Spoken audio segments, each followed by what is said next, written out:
Early morning at JFK Airport, the loudspeakers blared. A long line of people lined up at the gate to board Aurora Skyways Flight AS214. Amidst the rush of people, a middle-aged black man walked in, a gray suit, a thin leather bag, walking calmly. In his hand was a first-class ticket seat 1A. No one paid attention until a young flight attendant named Chloe Parker raised her hand to stop him, her eyes scrutinizing him as if she had just discovered something strange. "Excuse me. First class is over there, sir," she said, without looking at her ticket.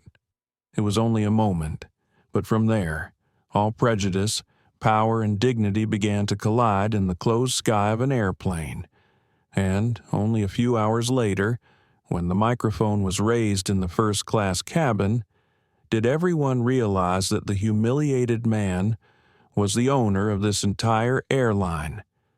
Today's story will make you look back at the true meaning of the two words respect, not for people of status, but for the person in front of you, if you believe that true justice can come in silence. Please like, share the video, and subscribe to the channel to join us in starting the story of silent justice on the Aurora Skyways flight. The loudspeakers at JFK Airport blared steadily, a metallic female voice reading the names of connecting flights like clockwork. The morning light reflected off the large windows and onto the polished stone floor. Passengers jostled each other, the sound of suitcases being pulled, coffee being poured, and tired sighs before the morning flight. At Gate 17, Aurora Skyways AS214 prepares for boarding. The first-class passengers stand to one side, more orderly and quiet. It is a world of suits, shiny watches, and eyes accustomed to being served first. Into the crowd stepped Derrick Lawson, a tall black man in his 40s, in a charcoal gray suit with a crisp white collar. He held a ticket and a thin leather satchel. He didn't hurry, didn't look around, just walked silently toward the ticket gate. There was something quiet about him, the quiet of someone who knew exactly where he was going and didn't need anyone to confirm it. Across the check-in counter, Chloe Parker, a young flight attendant recently promoted to first class, adjusted her scarf. She was so familiar with the visual standards of first class that she could spot an out-of-place person at a glance. To Chloe, first class was more than a seat. It was a symbol, and she was the gatekeeper who kept that symbol clean. As Derrick approached, Chloe raised her head, frowning slightly. "Excuse me, sir. First class. Go the other way." Her voice was polite but firm, the kind of person used to giving orders. Derrick looked at her for a second, his eyes as calm as water. "I know. First-class ticket. Seat 1A. Chloe paused, looking down at the ticket he handed her. Her eyes moved quickly, then stopped at the words, "First-class seat 1A." She nodded, but the nod wasn't quite acceptance. It was more like a reluctance to admit something she didn't believe.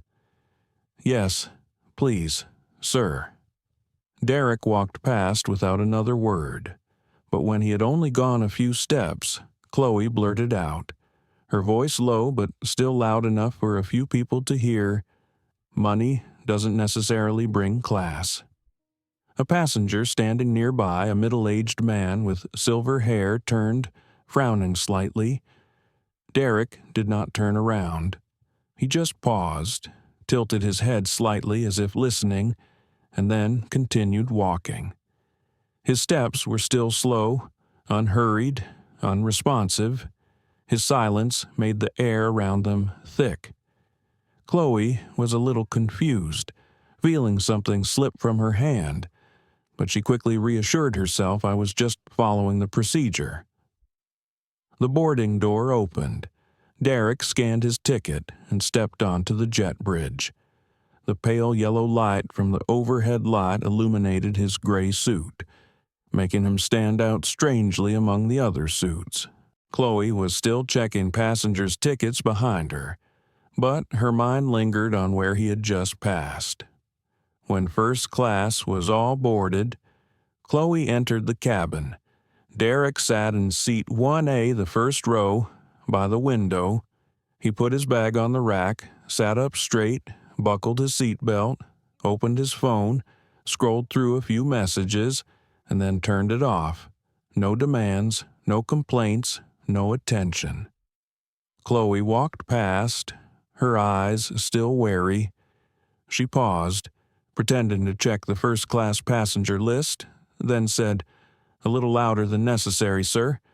I need to check your ticket again, just to confirm." Several passengers turned. No one said anything, but they were listening. Derrick looked up and looked at her for a few seconds. Then he pulled out his ticket and held it out with 2 fingers. Chloe took it, jerking it a little harder than she should have, causing it to fall to the floor. The room suddenly became quiet. Only the slight vibration of the engine outside could be heard. She bent down to pick it up, but Derrick was quicker. He picked up the ticket, smoothed the crease, and placed it on the small table in front of him. "You have no idea who you've just disrespected."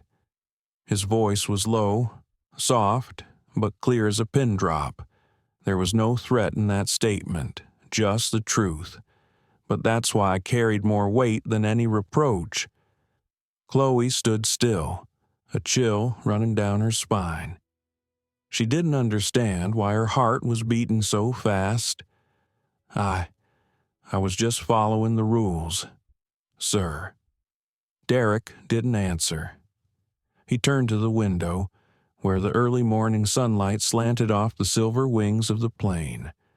A small gesture, but it seemed to close the conversation. The cabin fell silent.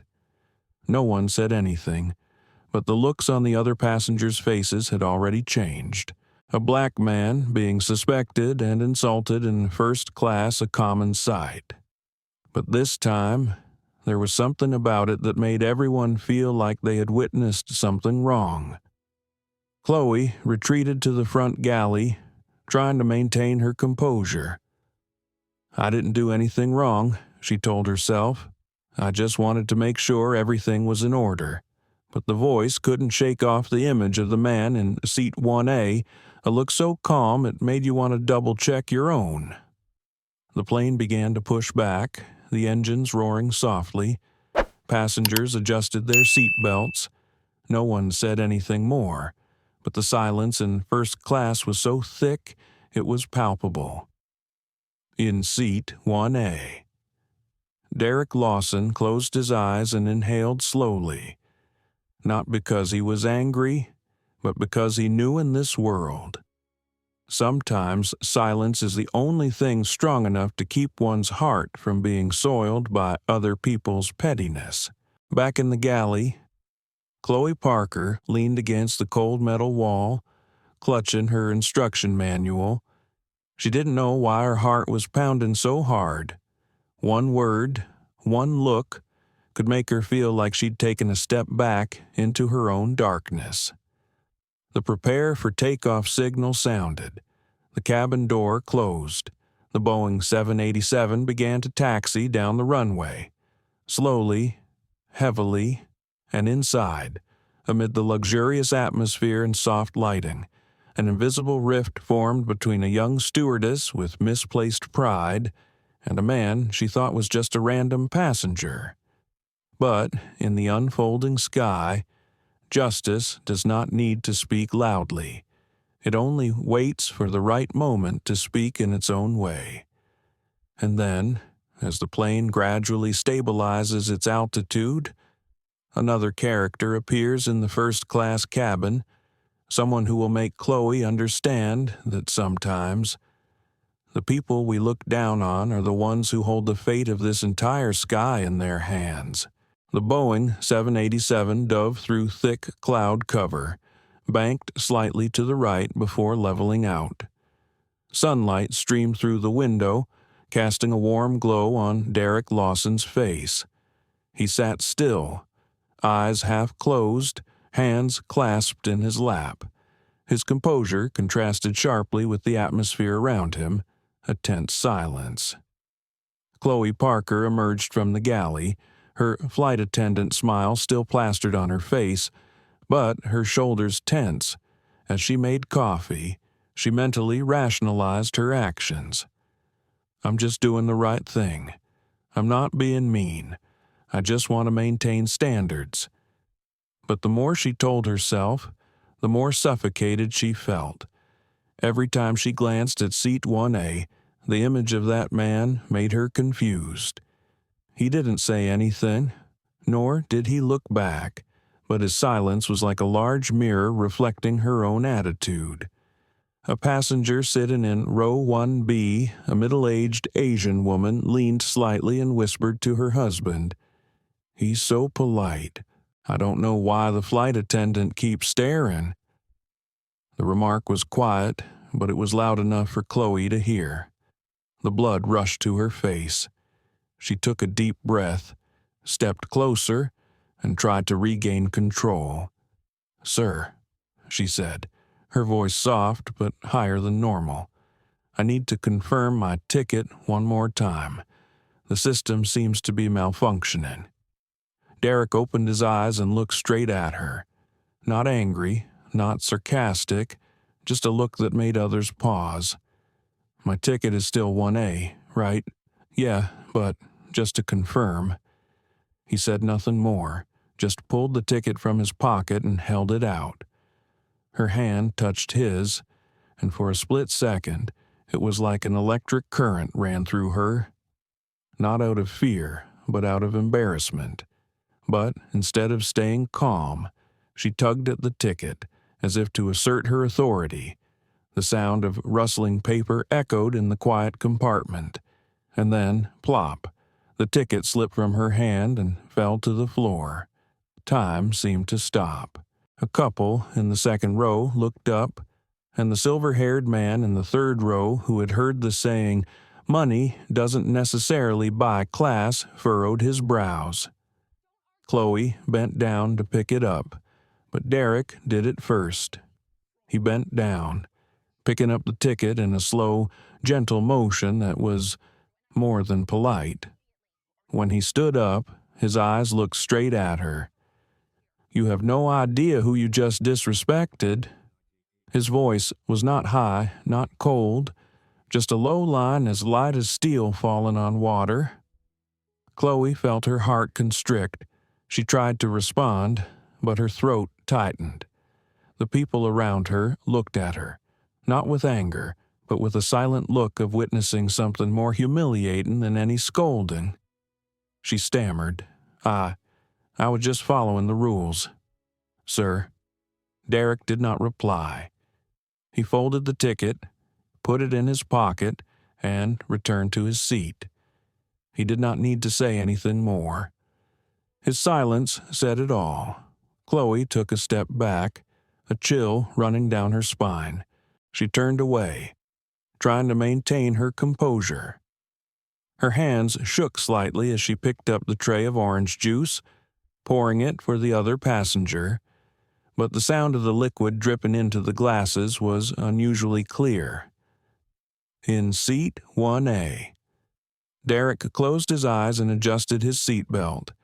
The light from the window illuminated his face, highlighting the lines at the corners of his eyes, not the lines of age, but of years of restraint. He was used to the world testing his composure. An older male flight attendant named Martin approached and lowered his voice. "Is everything okay?" Sir Derrick opened his eyes and looked at him. It was a small look, but it made Martin straighten his back. "Everything is okay. Thank you." Martin nodded, but his eyes glanced quickly at Chloe, half warning, half disappointment. Chloe was still trying to make tea, but her hands were shaking so much that the liquid spilled over the rim of her cup. She set the tray down and leaned against the partition. Images flashed through her mind. Derrick's calm gaze, the silence of the passengers, the sound of the ticket being dropped. Each detail felt like a needle prick. She took a deep breath, but it was heavy. "I was just working," she whispered. But deep inside, another voice was saying, "Did I really just insult someone moments later?" As the plane reached cruising altitude, Chloe pushed the service card out. Everything was business as usual, but the atmosphere in the cabin was different, cold, compressed, and filled with averted eyes. She poured wine for a customer in row 2, but the woman just shook her head slightly and whispered, "Thank you. I can get it myself," politely, but also distantly. Chloe understood. She turned back, avoiding looking at 1A, but couldn't help but glance. Derrick was still sitting there, reading a document on his tablet. The light from the screen reflected in his eyes. Strangely still. In first class, no one spoke loudly. The steady hum of the engine, the clink of glasses on trays, all seemed to keep something from breaking. Chloe wanted to go apologize, but something held her back. Maybe it was pride. Maybe it was fear. Fear that if she admitted her mistake, she would have no place left to stand. Then, in the brief moment as she turned back to the galley, her eyes caught a small reflection in the glass partition. She saw herself in perfect uniform, fake smile, and empty eyes. For the first time, Chloe didn't recognize herself. Outside, the clouds were still white, the sky still blue, but inside first, something had changed. An invisible line had been drawn between real respect and illusions of status. As for Derrick, he sat still, looking out, a man who had just been humiliated in first class, but was the only one in the cabin who remained absolutely calm. Beneath that silence is the ripple of something greater, a lesson waiting to be revealed, and very soon. Chloe Parker will learn that. There are mistakes that need no punishment, because conscience is the fairest court. As the plane glided over Chicago, the light began to turn amber. Chloe stood at the front of the cabin, looking out the window, still holding her coffee tray. Little did she know that in a few minutes, the man in seat 1A would change the entire flight, and she would never forget the look in his eyes. But then, when a man in a black suit walked into the first-class cabin and bowed to Derrick Lawson, Chloe realized seat 1A was more than just first class. It was the pinnacle of a sky she had never understood. Before the man appeared, Aurora Skyways Flight AS214 was in its quietest phase, the period between pushback and takeoff, when everyone is told to turn off their devices, sit still, and wait. In first class, the low hum of the engines echoed from the floor, and the lights were dimmed, casting a pale yellow glow on passengers' faces. No one spoke. No one wanted to. Derrick Lawson was still sitting in seat 1A, back straight, hands clasped in his lap, staring out the window. No phone, no laptop, no expression, just absolute silence, the kind of silence that makes one adjust one's behavior. Chloe Parker stepped into the front galley and gently closed the door. Alone, no more passengers, no more prying eyes, just the hum of the air conditioner and the cold metal of the partition. She leaned back against the wall and closed her eyes. "It's just procedure," she whispered, as if trying to make a point. But in her mind, the image of the dropped ticket, Derrick's eyes, and the quiet voice saying, "You have no idea who you're disrespecting," kept replaying over and over again. She turned on the faucet, washed her hands, grabbed a towel, and poured herself a glass of water. But her hands were still shaking, and the water spilled over the rim of the glass. She set the glass down and cursed under her breath. Oh my God, just a passenger. But she knew better. She wasn't just a passenger. Outside the first class, a few passengers were chatting quietly. A gray-haired man said to his wife, "I saw it all, the way she snatched his ticket, as if he wasn't qualified to sit there." The wife sighed. "It's embarrassing, seeing how he reacted. I respect him even more." Chloe heard the words faintly through the thin door. She clenched her hands, feeling strangled. The silence outside became a sentence. A male attendant, Martin, walked in and looked at her for a moment. "Are you okay?" "Fine, just a little tired." Martin nodded, but his voice was a little softer than usual. "Just go about your business as usual." "But, Chloe, watch your tone. Some people aren't who they seem." He left. The door closed. Chloe stood still, staring into space. It was a brief moment, but she felt as if someone had pulled her away from the world she thought she understood. The air in the cabin was still thick. Derrick didn't move. The man, sitting behind him, an Italian businessman, was reading a magazine but occasionally glanced up. Everyone knew something was up, but no one said anything. They just felt the change in energy, the quiet tension before a storm. The captain announced over the intercom, "Dear passengers, we are preparing for takeoff. Please keep your seatbelts fastened and your devices in airplane mode." Derrick nodded slightly and adjusted his seatbelt. It was a small gesture, but it was a formal one. Chloe took a deep breath and stepped out of the galley. Her face had returned to a professional smile, but the tension in her eyes had not yet dissipated. She walked past the row of seats, stopping at 1A, not daring to look directly. "Sir, if you need more water, I can get it for you." Derrick turned slightly, his eyes calm. "Thank you, I'm fine." His voice was low and soft, but there was something about it that made her feel as if she had just looked in a mirror. There was no anger, just a calmness that made one ashamed of oneself. The plane began to accelerate. The engines roared loudly, and the frame shook slightly. Chloe held onto the armrests, steadying herself. Lights flashed outside, and the cabin tilted slightly as the wheels lifted off the ground. In that moment, she looked at Derrick. He was still, eyes closed, as calm as if taking off were the least of his days. But it was that calmness that stirred Chloe the most. Outside, the sky opened up, white clouds tearing the path of the plane in two. On the ground, New York City shrank, its lights still flickering like distant memories. In the cabin, Chloe began to tidy up a bit, preparing for service after reaching cruising altitude. Her actions had become mechanical, each step repeated as if to cover up her collapsing mood. She thought about Martin's words.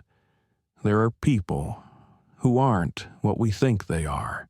Then, about Derrick's eyes, not angry, not blaming, just making her feel like a child caught red-handed. For the first time in years of flying, Chloe no longer felt proud of her uniform. She remembered telling a friend when she first started her job, "Being a first-class flight attendant is like standing on the edge of the luxury world. I can tell what floor someone is just by looking at them." But now, the words rang in her head like a stab. The plane reached cruising altitude. The seatbelt off chime sounded. Chloe opened the galley door and pulled out the valet cart.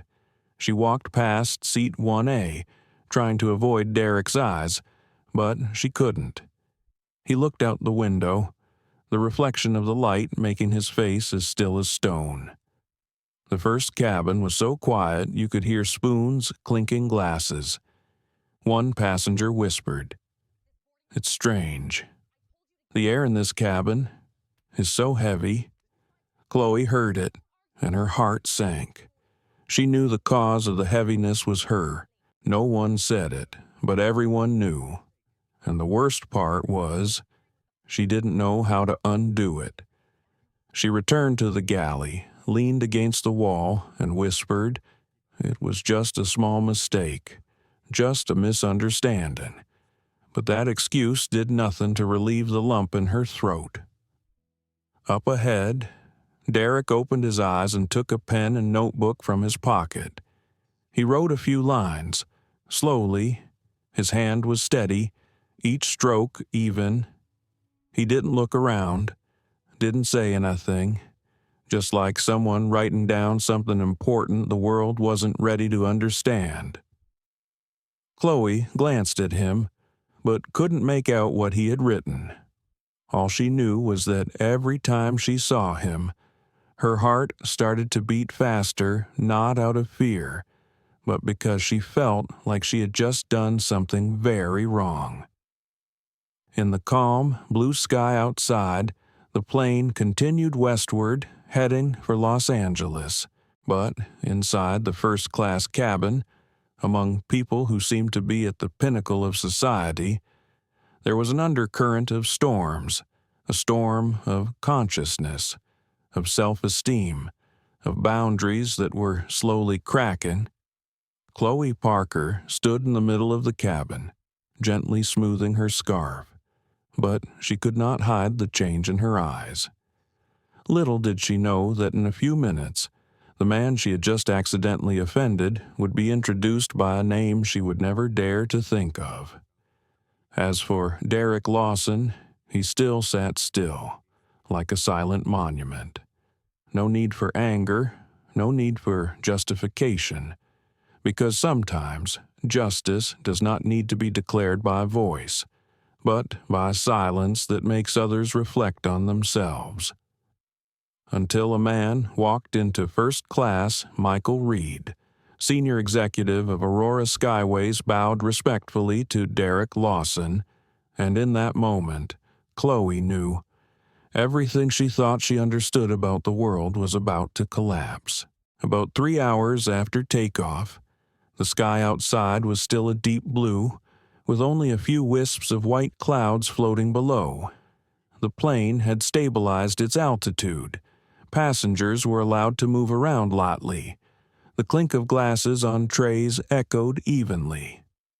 Chloe Parker tried to act as if everything was normal. She collected empty trays, poured more wine, and smiled slightly whenever a passenger looked up. The smile had become a reflex, but today it felt like a mask slowly cracking. She could still feel someone's gaze, not exactly criticism, but the kind of silent, thoughtful one. Every time she passed seat 1A, her heart beat faster. Her hands trembled slightly. Derrick Lawson sat still, reading a document on his tablet, his composure unchanged. There was no sign of irritation or anger. It was that calmness that scared Chloe more than any anger. The hallway lights flickered as the pilot called crew to stations. Martin, the older male flight attendant, spoke softly over the radio. "Chloe, prepare to serve lunch. Someone from the corporate office wants to go up to first class to meet a special passenger. Keep it professional." Chloe looked up. Meet a passenger mid-flight. Yes, they asked permission in advance. They're from the airline. She didn't ask any further. Martin's words from before flashed through her mind. There are people who aren't what we think they are. About 5 minutes later, the door to the first-class cabin opened. A tall man in a black suit walked in, his gaze sharp but calm.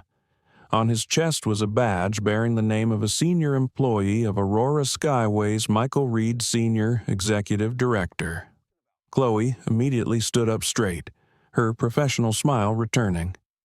"Hello, Mr. Reed. I am Chloe Parker, the flight attendant in charge of first class today." Michael nodded slightly and replied politely, "Hello, miss. I just need to see a passenger for a few minutes. I won't disturb the flight." He looked around, his eyes stopping at seat 1A, and then what made the entire cabin stop breathing happened. Michael walked straight forward, bowed slightly, and said in a low but respectful voice, "Mr. Lawson, it is a pleasure to see you again on this flight." The whole compartment was completely silent. Chloe froze in place, her hand holding the tray of drinks frozen. Mr. Lawson Derrick looked up, his eyes gentle but deep. He smiled slightly and nodded. "Hello, Michael. I didn't expect you to be on this flight. I heard you were flying, so I wanted to personally check everything in the cabin. If there's anything you're not satisfied with, please let me know." Mr. Reed's voice was low and respectful, as if he were addressing the highest authority in the company. The surrounding passengers began to look over and whisper. Chloe swallowed, trying to hold back a smile. 100 memories came flooding back to her mind at once, the scornful remark at the gate, the way she snatched the ticket, the look in his eyes when he said, "You have no idea who you've just disrespected." She didn't know, really didn't know. Michael bowed his head again. "Sir, the entire crew thanks you for your trust in Aurora Skyways. If you need any special assistance, I am always available." "Thank you, Michael," Derrick replied softly. "I just want some peace and quiet. Let everyone do their jobs as usual."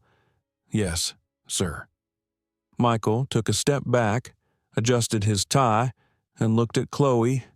"Miss Parker, please ensure that all passengers receive the best possible service, especially Mr. Lawson. He is very important to Aurora Skyways."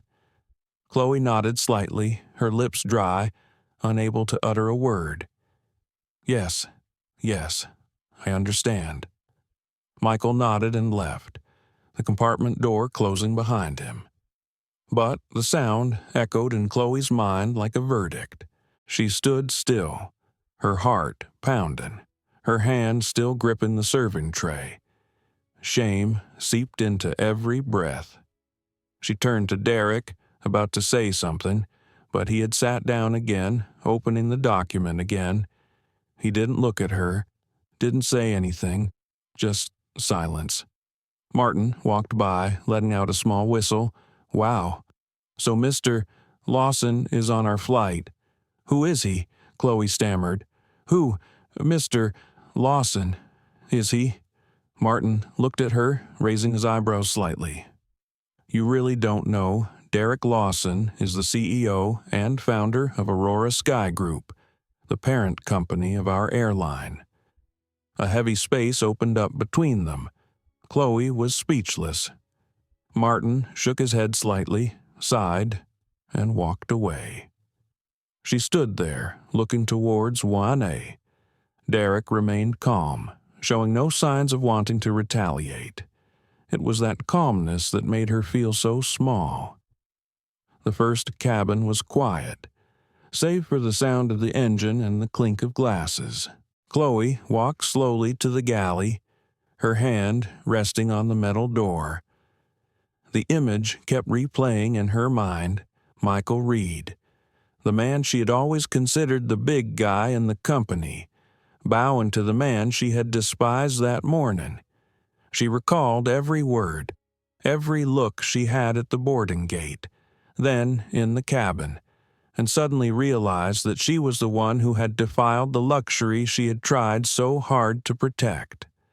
She poured herself a glass of water, but could not drink it. She felt ashamed and afraid, not afraid of being punished, but afraid of facing herself. A moment later, she walked slowly towards Martin and whispered, "Martin, Does he often fly with this airline? Martin looked at her. He is the founder of this airline. Chloe. He named it Aurora Sky. He rarely flies in public, often choosing regular flights to observe the service. Observe the service, she repeated, her voice hoarse. Yes, he wants to know how customers are really treated when no one knows who they are. Chloe was silent. Everything suddenly became clear. A valuable lesson was right before her eyes. Derrick Lawson, the man she once thought of as just a rich passenger, was actually the creator of the entire system she was serving. And now, she understood his words hours earlier. You have no idea who you're disrespecting. She didn't know, but now she did, and the feeling weighed heavier than any reprimand. Chloe returned to the cabin, walked slowly through the rows of seats, replaced towels, and poured more water for the passengers. When she stopped in front of seat 1A, she bent down slightly. Sir, do you need anything else? Derrick looked up, his eyes still gentle, his voice low. No, thank you. Chloe pursed her lips. She wanted to say sorry, but the words caught in her throat. Maybe not yet. Outside, the afternoon light began to filter into the cabin, bathing everything in a soft yellow. Passengers lay back and closed their eyes to rest. Chloe, for the first time in years of flying, felt as if her feet were no longer on the floor of the plane, but hovering between two moral planes. She understood that there were mistakes that did not need to be punished by others because the truth itself was the greatest punishment. And then, as the plane was about to descend to Los Angeles, Michael Reed's voice came over the intercom revealing the true identity of the man sitting in seat 1A. In that moment, the entire cabin held its breath, and Chloe just bowed her head. The Aurora Skyways Boeing 787 began to descend. The afternoon light bathed the first-class cabin in golden light, lengthening silent shadows on the floor. Passengers buckled their seat belts, and the engine hum grew quieter, softer but deeper, like the breathing of a giant creature preparing to land. Chloe Parker walked down the aisle, checking each strap, forcing a smile. Her heart was still pounding, not just from the pressure, but from something growing heavy inside her. Every time she looked toward seat 1A, it felt like there was a mirror, showing her herself small, self-centered, and just learning her first lesson in respect. Michael Reed remained seated in the back of the cabin, making small talk with the captain over the intercom. His face was serious but calm. One might have thought he was discussing business, but, in fact, he was preparing for a special moment, a moment when everyone would know who they were serving. The intercom came on with a short, familiar beep, but this time it was different. Michael's voice was clear, deep, and weighty. Dear passengers, this is Michael Reed, Senior Managing Director of Aurora Skyways. Before landing in Los Angeles, I have a special announcement. The whole compartment looked up. Chloe stood frozen in the aisle. She had no idea what was happening, but her instincts told her this was what she feared the most. Michael continued, his voice slow and clear. Today, we are honored to have a special person on this flight, the founder, chairman, and CEO of Aurora Sky Group, the parent company of Aurora Skyways, Mr. Derrick Lawson. The cabin was deathly silent. A few passengers looked at each other, some with their mouths open, some holding their breath. The only sound was the quiet engine outside and the slight whistling of the wind against the fuselage. Chloe stood still, her whole body cold. The hand that was holding the chair armrest became powerless and slid down.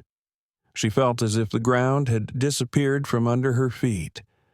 Michael's words echoed in her head, mingling with the memories of a few hours ago. Money doesn't necessarily bring class. The words suddenly echoed in her head like a thunderclap. The person she had insulted was the company's top boss, the one who created all the processes and standards she had just used to do the right thing. Michael continued, his voice still solemn, mixed with emotion. Aurora Skyways exists today thanks to Mr. Lawson's vision and philosophy that every passenger, no matter what cabin, deserves equal respect. On behalf of the entire crew, we would like to thank him for his trust and companionship with Aurora Skyways. A short but decisive round of applause rang out. The passengers all looked towards seat 1A. Derrick Lawson merely tilted his head, a small smile playing at the corner of his lips enough to say thank you, but enough not to make anyone feel awkward.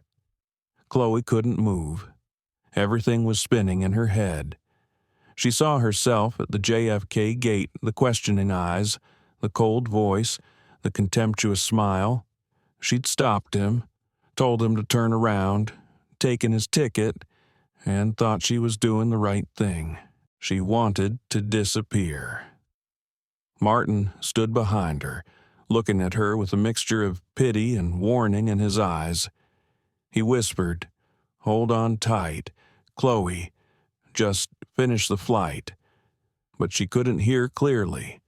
All the sounds around her seemed to drown out, leaving only the voice of her conscience.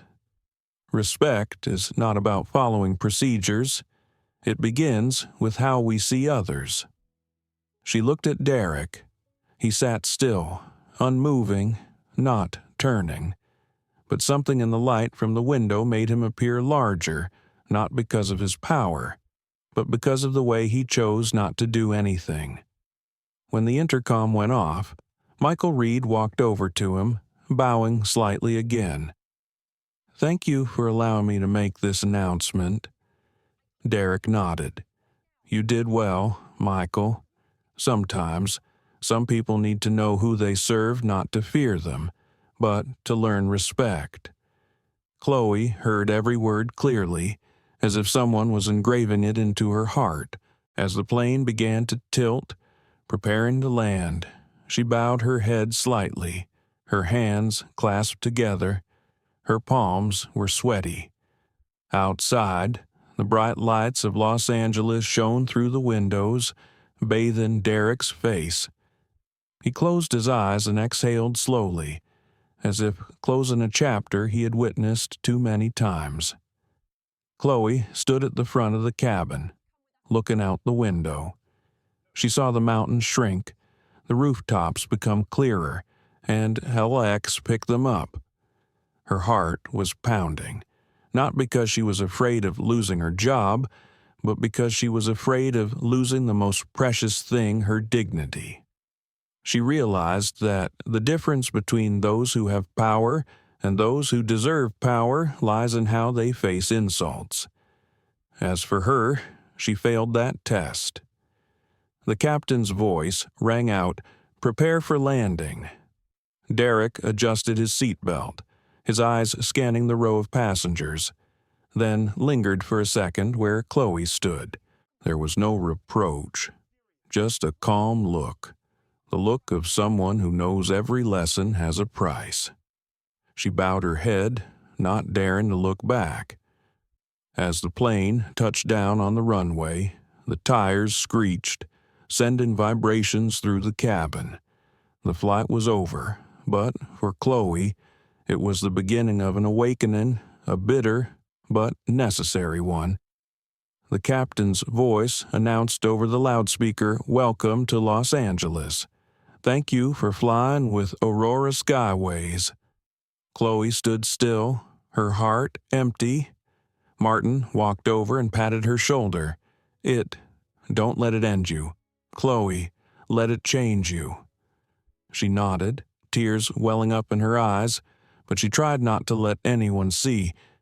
Up ahead, Derrick Lawson took his coat, adjusted his cuffs, and stood up. He didn't rush, didn't say anything. He turned around, looked around the cabin once, smiled slightly, and walked out. His calm demeanor, simple yet majestic, made all the passengers stare in silence. As for Chloe, she stood up straight and said softly in her heart, "I'm sorry, Mr. Lawson." It wasn't spoken aloud, but it echoed loud enough to change her entire being from that moment on. As the cabin doors opened and people began to disembark, Michael Reed turned back to find Chloe Parker. And in that cool, calm voice, he announced a decision that froze the atmosphere in the cabin. She was suspended immediately, pending an internal investigation. The air in the first-class cabin of Flight AS214 was now so thick it could be sliced open. Passengers unbuckled their seatbelts and glanced back toward the front of the cabin, where Derrick Lawson was still seated. The Los Angeles afternoon sun streamed in, illuminating his face calm, expressionless, but weighty. Michael stepped closer, holding the microphone in his hand. He tilted his head and said softly, "Mr. Lawson, if you would allow me, everyone here should hear something from you." Derrick looked at him, silent for a few seconds. Then he nodded. Michael handed over the microphone, and in that moment, the cabin fell silent. The sound of the engines faded, leaving only the breathing of nearly 24 people, all gathered in one direction.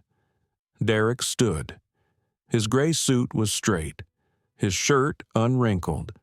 There was no ostentation in his stance, but it was that simplicity that stopped all eyes. He spoke in a deep, not high voice, but so clearly that everyone in the economy cabin stopped cleaning up.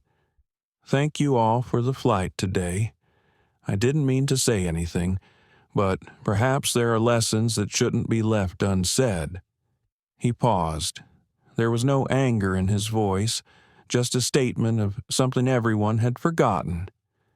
Respect isn't sewn on clothes, it's not in titles, it's not in name tags, and it's certainly not in class of seat. It's what shows when you think the other person isn't important. No one breathed a sigh. Chloe Parker, standing silently at the front of the compartment, felt his words sink into her chest. Derrick looked around, his eyes scanning the row of seats, stopping briefly at Chloe, but not naming her. People often think of respect as how you treat your superiors. But the truth is, respect is best shown when you treat people you think have nothing to respect. An older passenger, the silver-haired man who had witnessed the scene at the boarding gate, nodded slightly, his eyes sparkling. Derrick continued over the years running Aurora Skyways. "I've always told our employees that we don't sell first-class seats. We sell the feeling of being treated like first class to anyone who boards the plane, but sometimes those words don't stick. So, today, I say it again, for myself and for all of us." He placed his hand lightly on the back of seat 1A, his eyes looking far away through the window, where the runway was gradually brightening in the sunset. No airline, no company, no country can fly higher than the dignity of its own people. We cannot teach others to respect if we ourselves forget how to look at people with respect. The whole compartment was dead silent. A woman sitting in the second row gently raised her hand to her chest and took a deep breath. Another man took off his hat and bowed his head. Chloe stood near the door of the compartment, her hands clasped together, her eyes red. She wasn't crying, but her lips trembled slightly. She knew he didn't need to name names. Everyone knew who today's lesson was for and why. Derrick lowered the mic, his voice softening. "Thank you for listening. Thank you for the safe flight, and thank you for letting me witness that the lesson of respect still needs to be reminded, not to blame anyone, but for everyone to remember." He handed the microphone back to Michael Reed. The room was silent for a few seconds before applause broke out. Not loud, not sustained, but slow, deep, respectful. Michael bowed his head and whispered, "Thank you, Mr. Lawson." Derrick just smiled, then turned to Chloe. A very brief look, not accusing, but making her look down. She tried to open her mouth to apologize, but her throat was dry, not from fear, but from shame. As passengers disembarked, several people passing Derrick stopped and shook his hand. One said quietly, "You're right. I'll never forget that." Another, his voice trembling, said, "Thank you for reminding us who we are." Chloe stood back, watching each person pass, her heart heavy. She didn't know why she couldn't move. It felt like her feet were glued to the floor. She saw Derrick stand up, grab his coat. He walked past, stopping for a second in front of her. He spoke softly so that only the two of them could hear. "Sometimes the biggest lessons come from our own mistakes." Then he left. Chloe stood there, speechless. All the sounds faded away, the sound of passengers, the wheels of suitcases, the engine stopping. Only Derrick's voice echoed in her head, slow, like the echo of a teacher. "Respect isn't a garment. It's what you wear when you think the other person doesn't matter." She knew that her life would never be the same from now on. Outside, the Los Angeles sun had set behind the mountains, only the last of its rays filtering into the cabin, reflecting off the empty seats where, minutes before, she had seen justice in the form of a silent man. As the plane came to a stop at the gate, Michael Reed approached, his voice stern but calm. "Miss Parker, please stay behind after the passengers disembark. We need to talk." And as the cabin door closed, Chloe understood the lesson in respect was not over yet. The sound of seat belts clicking echoed throughout the cabin. Passengers stood up one by one, but no one rushed. They looked toward the front of the plane, where Chloe Parker stood still, and Michael Reed waited. The air was so thick now that the silence felt like a weight. Derrick Lawson remained seated in seat 1A, his hands clasped together, his gaze fixed on the window. He did not intervene, did not speak, nor did he leave early like the other first-class passengers. He simply waited as if to see what would happen, or, perhaps, to let the truth take its course. Michael looked at his watch, then turned to Chloe. "Wait for all the passengers to get off." His voice was calm, but something about it sent a chill down Chloe's spine. She fought to keep her composure, flashing a mechanical smile as she greeted the passengers leaving the plane. That smile, once her pride, now trembled, distorted, as if it were about to melt. A middle-aged man passed by and said softly, "Girl, today's lesson will stay with you for the rest of your life." Chloe bowed her head and said nothing. As the last passenger left, Martin, the older male flight attendant, locked the rear compartment door and stood at the end of the aisle, a silent witness. Michael stepped forward, his voice echoing loudly in the empty cabin.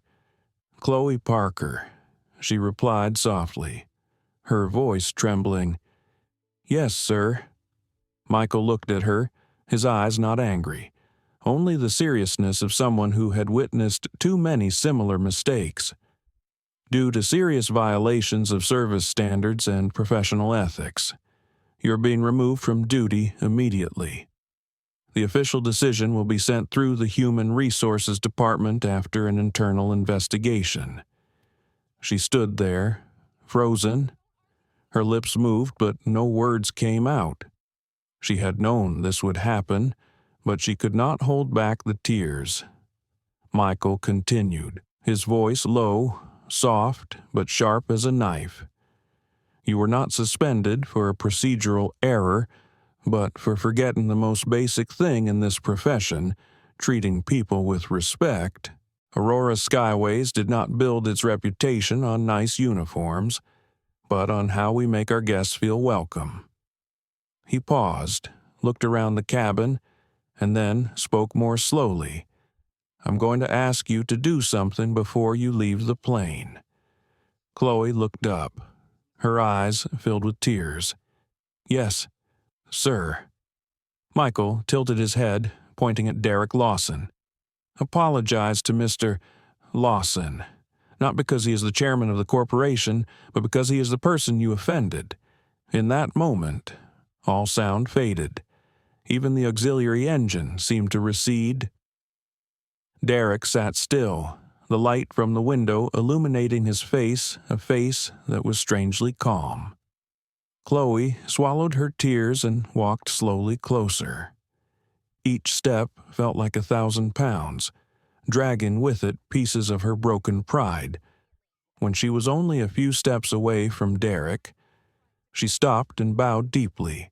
Her voice was hoarse, but clear. "Lawson, I'm sorry. I judged you, just by your looks." She took a deep breath and continued. "I thought I was protecting the company's image, but actually, I was just protecting my own pride. I was wrong. No one said anything. There was only the sound of the wind outside the plane and Chloe's gasping breaths." Derrick looked at her for a long time.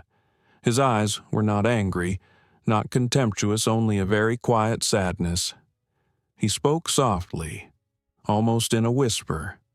"What matters is not what you did, but what you choose to do after realizing your mistake."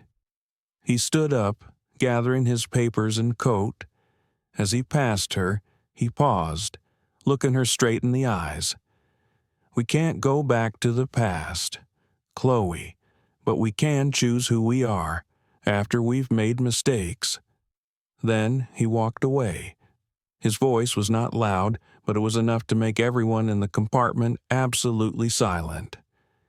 Michael Reed looked after Derrick, then turned to Chloe. "You heard me. Remember that." She nodded, tears falling down her shoulders.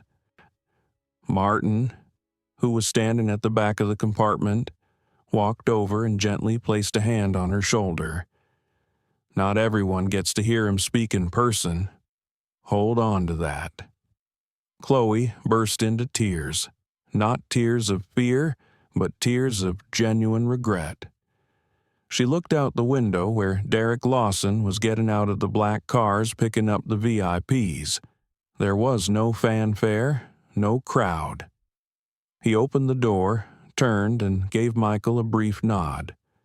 The sunlight streamed through, casting his silhouette on the concrete, silent, strong, and fading away. Michael gathered up his papers, his voice softening. "You will receive notice from headquarters. Now rest and think." The compartment door closed behind him, leaving Chloe and Martin in the quiet space. Martin opened the closet to get his coat and whispered, "You know, Chloe, there are people who don't need to scream, but every word they say is enough to make the whole world go silent." Chloe didn't answer. She just looked down at the Chloe Parker First Class crew name tag on her shirt. The metal glinted faintly in the lamplight, and she took it off carefully, gently, like a farewell ritual. She put her name tag in her pocket and sat down in the passenger seat, staring out the window. The airport was still bustling luggage carts, lights, signalmen raising flags, but inside, she found a strange silence, For a moment, she thought about it all, the contemptuous words at JFK, Derrick's eyes, the speech about respect, and now this absolute silence. It wasn't an insult, it was a lesson. And for Chloe Parker, it was the beginning of a new life if she dared to face it. That night, in the Aurora Skyways Flight Attendant office at LAX, Chloe sat alone in the waiting room, her badge retracted, her uniform folded beside her.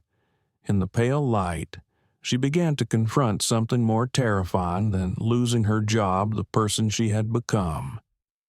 The clock on the wall read 10 p.m. Outside the window, the airport was still brightly lit, planes taking off like silver arrows across the Los Angeles sky. Inside the small room, Chloe Parker sat silently. She folded her arms, staring at the Aurora Skyways badge lying on the cold steel table. That badge had once been her pride. It represented her status, the position she had worked so hard to achieve. But now, when she looked at it, she felt ashamed. She remembered Derrick Lawson's face as he left the cabin, calm, without insults, without resentment, and the silence made her feel even smaller. Martin leaned in, a cup of coffee in his hand. He set it down beside her. "Drink this before it gets cold." She looked up, her voice hoarse. "Mr. Martin, do you think Mr. Lawson will ask for my dismissal?" Martin shook his head, his eyes softening. "If he wanted to, you wouldn't be sitting here." Chloe was stunned by the statement. She looked up at him, not understanding. Martin said slowly, his voice low, "You know, people like him, they don't need to take action to teach anyone a lesson. They let their own conscience do it." Chloe bowed her head, her eyes wet. "I deserve to be fired. I've insulted the man who built this place." "No." Martin shook his head slightly. "You insulted what he believed, that people deserve respect, no matter who they are." The room fell silent again. Chloe clasped her hands, tears falling into her unsinkable coffee cup. Outside, in the VIP arrivals area of LAX, Derrick Lawson walked slowly across the concrete, his gray jacket draped lightly over his arm. A line of black company cars waited, the driver opening the door but signaling him to wait. Michael Reed walked beside her, looking hesitant. "Mr.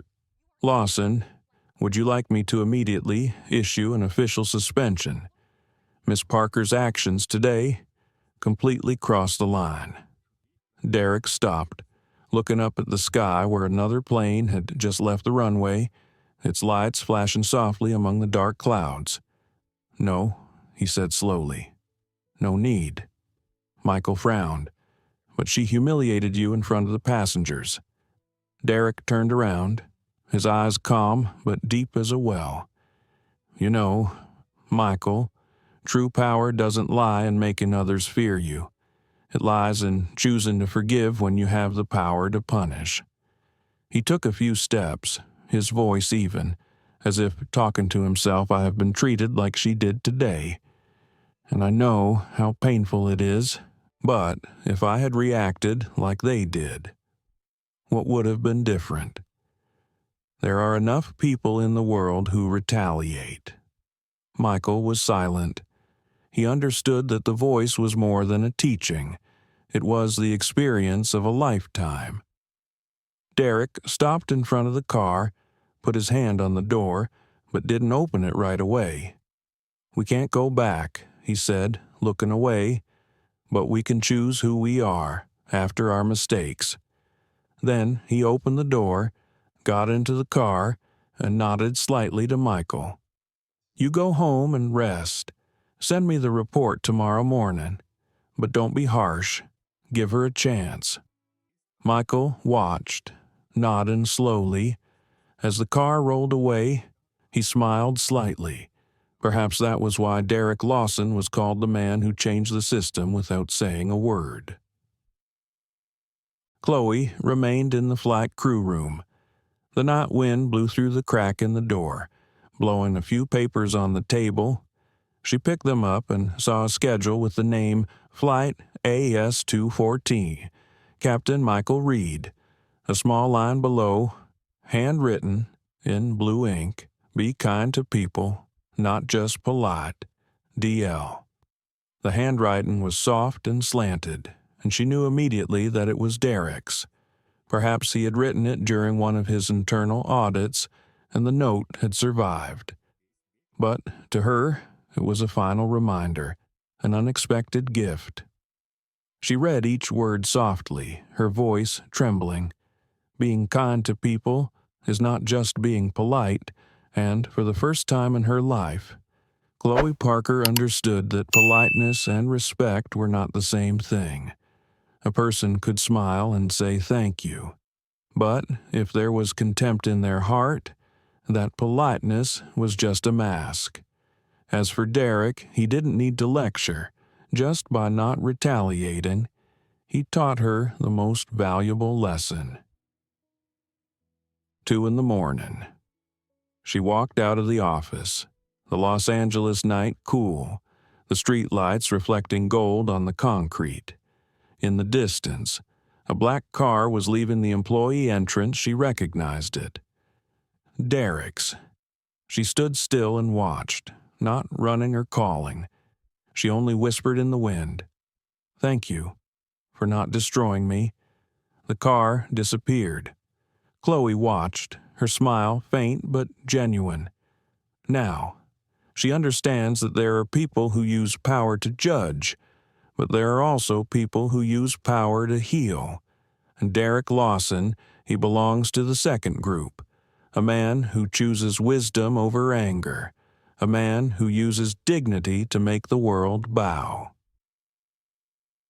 The next morning, Aurora Skyways' internal newsletter contained just one line. "Sir, Derrick Lawson thanks the entire crew of AS214 for their safety and professionalism. Any errors will be addressed with the aim of education and reopening opportunities. No one mentioned scandal, no press releases, only those who had witnessed it and who knew they had seen a different kind of justice, merciful justice. And among them, the one who changed most profoundly was Chloe Parker, the girl who once believed that class lay in the chair she served, not in the way she treated the person sitting in that chair." 2 days later, Chloe was asked to come to Aurora Skyways headquarters for a disciplinary hearing. Little did she know, it would be Derrick Lawson who would make the final decision not to punish her, but to test her on what she had truly learned from her lesson in the sky. The night before, in the Aurora Skyways flight crew office at LAX, Chloe had not been able to sleep. The small room was still lit. On the desk lay her badge, ID card, and folded uniform, all silent evidence of a past no longer intact. Outside, rain fell lightly on the glass. The sound was small but steady, as if it were tapping rhythm to the chaotic thoughts in her head. She sat there, clutching her cold coffee, staring at her reflection in the mirror. Her face was tired, her eyes were red, her once perfectly coiffed hair was now disheveled. She saw herself, but she no longer recognized the person in the mirror. For years, Chloe Parker had prided herself on the first-class standards she maintained. She believed she represented the Aurora Skyways brand elegant, classy, professional. But now, as the dust settles, she realizes that the standards she maintained were nothing more than a veneer of arrogance. She remembers frowning at sloppily dressed passengers entering first. The glances, the half-joking comments to colleagues, they must have won a promotion ticket. She even remembers asking an elderly man to change seats because he didn't look like he belonged in this section. Now, Each of those memories came back, sharper than a knife. And what hurt the most was when she realized no one forced her to do it. She was the one who chose to judge people by their appearance. She sighed, looking down. I have turned my pride into a tool to put others down. She whispered. Martin, her old colleague, came in carrying a coat. He looked at her for a moment and then said softly, "Still not going home." "Chloe, I dare not go home," she replied, looking down. "I'm afraid to face myself."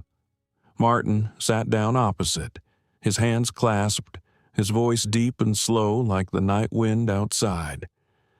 "I've been in this business for over 30 years.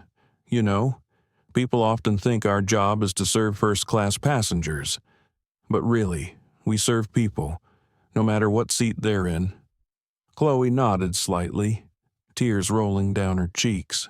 "I understand, but maybe it's too late." Martin smiled gently.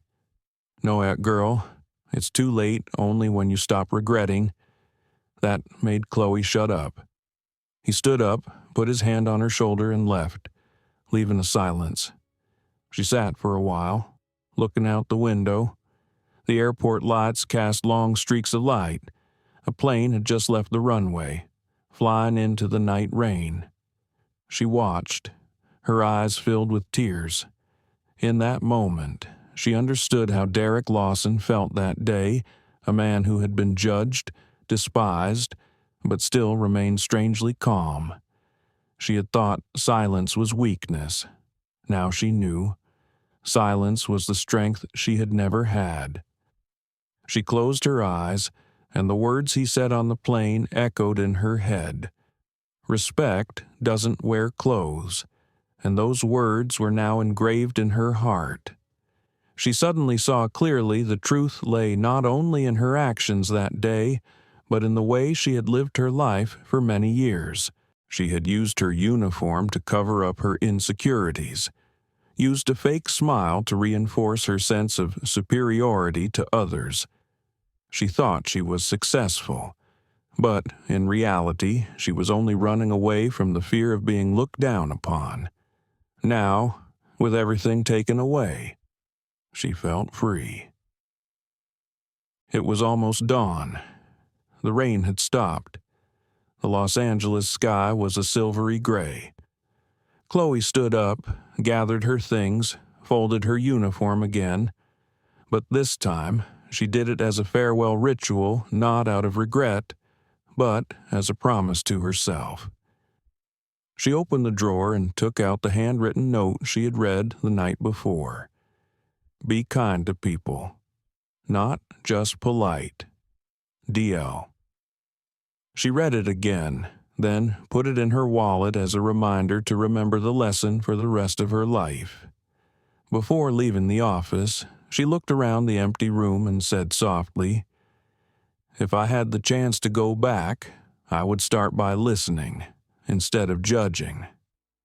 The door closed behind her, and for the first time in years, Chloe Parker stepped out into the world with no title, only a lesson in humility.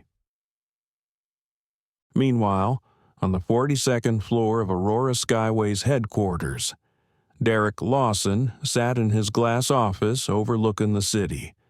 He was reviewing an internal report on the incident. At the bottom of the report was a handwritten note from Michael Reed. "Miss Chloe Parker has been cooperative. It seems she has really changed." Derrick put down his pen and said nothing. He just looked out into the distance where dawn was spreading over Los Angeles. A small smile appeared on his lips, not because she was forgiven, but because he knew the lesson had hit home. And sometimes, justice doesn't need punishment. It just needs a heart big enough to let others see their mistakes. The next morning, Chloe received an email summoning her to Aurora Skyways headquarters. The bold text read, "Here in 9:00 a.m., 42nd floor conference room." She took a deep breath, grabbed the note with Derrick Lawson's handwriting, and walked away not knowing that the person she was about to face was the man who had given her a second chance. The early morning sunlight streamed down the glass facade of Aurora Skyways headquarters, reflecting like shards of glass against the Los Angeles skyline. Chloe Parker stood in the lobby, watching the stream of people coming and going, confident faces, determined steps, shiny uniforms. Everything here seemed both familiar and distant. She was a part of this world until she was excluded. As she entered the elevator, she held tightly to the piece of paper with Derrick Lawson's words, "Be kind to people, not just polite." Each time she read it, her chest felt heavier. When the elevator doors opened on the 42nd floor, the atmosphere changed silent, cold, and solemn. An HR person was waiting, politely leading her to the conference room. The glass doors opened, revealing 4 people inside: an HR representative, a union representative, a veteran captain, and Michael Reed, the man she had seen bowing to Derrick on that fateful flight. They sat around the table, papers in order. No one spoke when she entered, only their eyes examined her, not hostile, but enough to make her feel naked. "Miss Parker, please sit down." HR's voice rang out, even and cold. She sat down, her hands in her lap, not looking around. The person who opened the meeting was Michael Reed. He spoke slowly, clearly, each word, "Ms. Chloe Parker, first-class flight attendant on Flight AS214. The incident on the 14th of this month. Her behavior towards first-class passenger Mr. Derrick Lawson is now being considered for disciplinary action." The name made Chloe's heart stop. Michael stopped, looking at her through his thin glasses. "Do you have anything you want to present before the evaluation board?" The room was so quiet that you could hear the pen rolling lightly on the table. Chloe took a deep breath, her voice soft but firm. "I have no excuse. I acted wrongly. I judged people based on their appearance and position." One of the council members, an old, gray-haired captain who had flown for the airline for more than 25 years, asked softly, "Do you realize the seriousness of that behavior?" Chloe nodded, her eyes looking straight ahead. "I know, and I'm not afraid of being disciplined. I'm just afraid of one thing, that I've become the kind of person I used to despise." The room was silent. No one expected her to say that. The union representative, a middle-aged woman, looked at her intently, her voice softening. "You don't blame anyone. You don't say because of pressure or misunderstanding." Chloe shook her head slightly. "That's my prejudice, and only mine." Michael looked at her longer, his eyes no longer as cold as before. He exchanged glances with HR, then said, "According to the regulations, your behavior can lead to immediate termination of the contract. However," he opened a file, flipped out a separate piece of paper, and lowered his voice. "We received a special instruction from Mr. Derrick Lawson, chairman of Aurora Sky Group. He requested that, instead of firing you, give you a chance to correct your mistakes." The air in the room seemed to freeze. Chloe raised her head, eyes wide. Michael continued reading, word for word, quoting Mr. Lawson. "No one learns anything from a sentence too quickly. Let her have a chance to prove that this lesson has really hit home." A lump rose in Chloe's throat. She tried to hold back tears, but her hands were shaking slightly. HR continued, his voice slow. "According to that directive, the board unanimously agreed Ms. Parker is suspended from work for 60 days. During this time, she must complete a course on cultural sensitivity and human dignity at her own expense. At the same time, she needs to perform at least 40 hours of community service at centers that support immigrants or people in difficult circumstances. The union representative added, after completion, you will have a reevaluation. If you can demonstrate change, you may be considered for reinstatement, but on a 6-month probationary period. Chloe bowed her head, tears falling onto the table, but they weren't tears of humiliation. They were tears of gratitude. "Thank you," she said softly.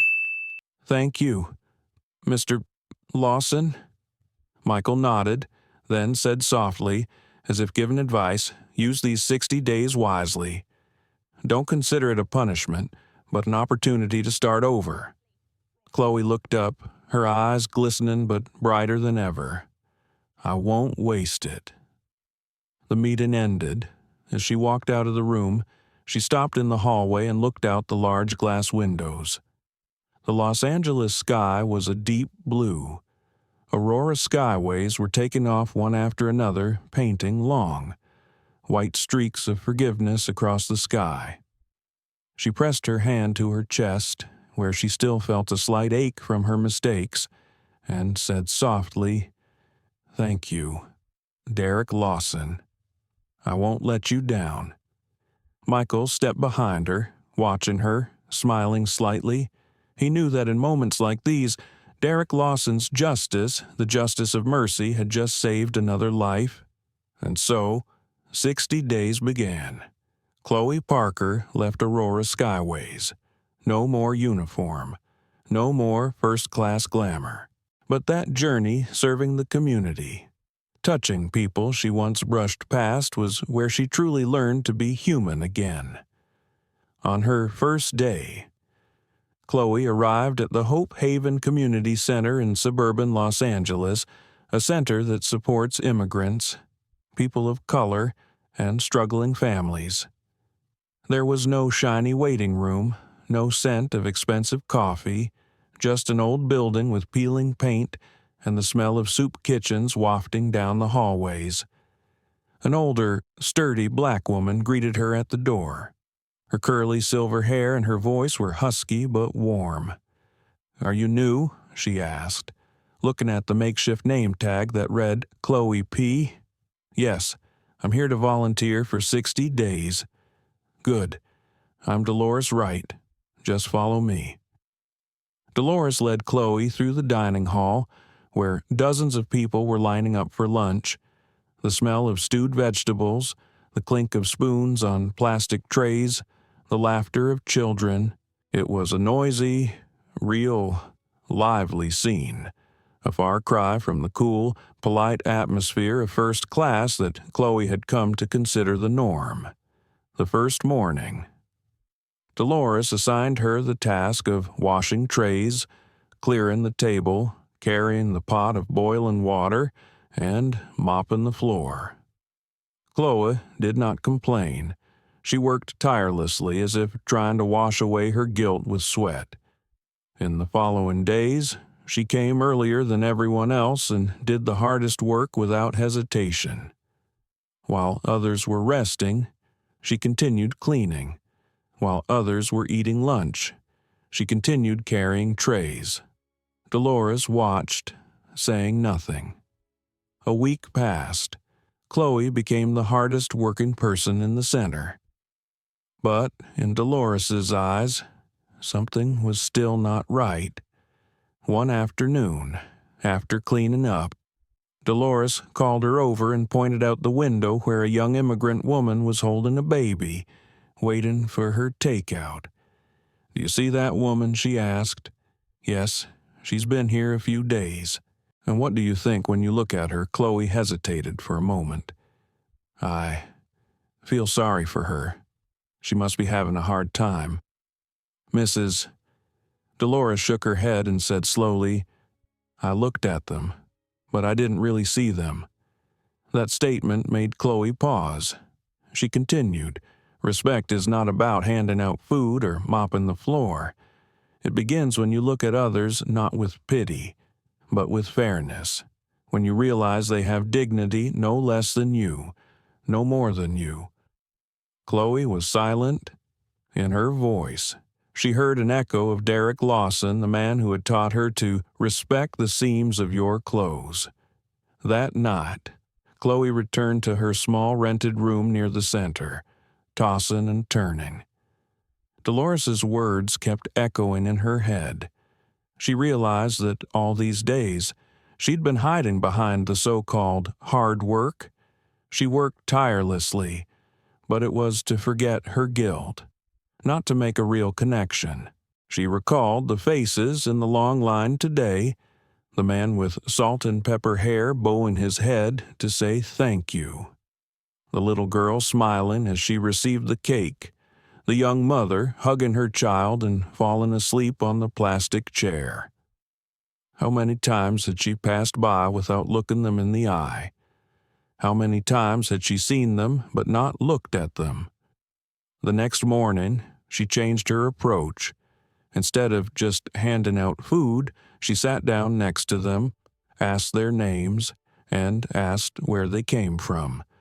When a black boy named Eli was afraid to accept his food, she knelt down, smiled, and said, "You don't need to apologize for being hungry.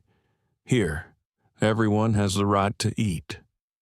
The boy looked at her in surprise, then smiled the first real smile Chloe had seen from someone who had come to receive relief supplies. From that day on, everything changed. She no longer just did, but was present.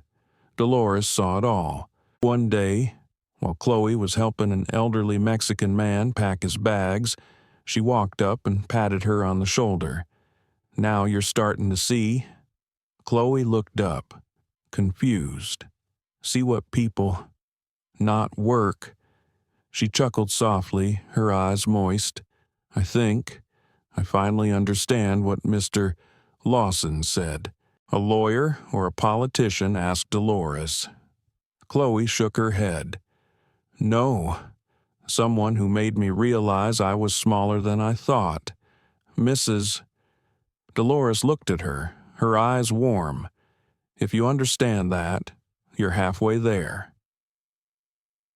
Time flew by.